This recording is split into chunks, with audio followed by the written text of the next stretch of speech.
as climate change is certainly one of the big environmental issues we're confronting. And as you guys know, some environmental folks uh, view nuclear as an important non-fossil fuel energy source in the response to climate change.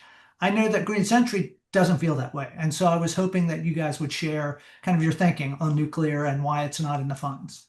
There's just no reason to accept the risks or high costs of nuclear power. And climate change, while a huge issue, obviously, is not the only environmental risk that we face. So we need to be deeply concerned about radioactive waste and the pollution that comes from it. The best energy is the energy we don't use. So energy efficiency is always going to be the best energy solution.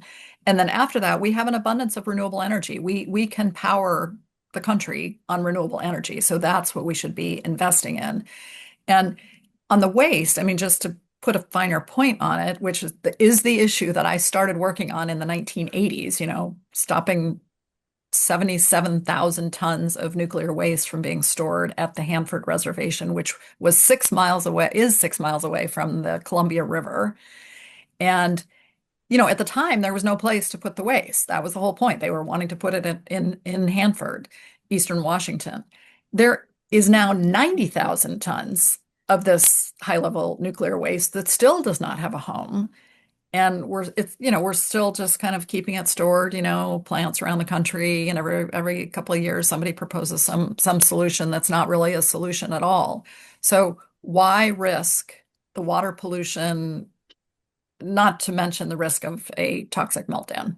It's just not worth it. And we have all these other great sources to be investing in as a country.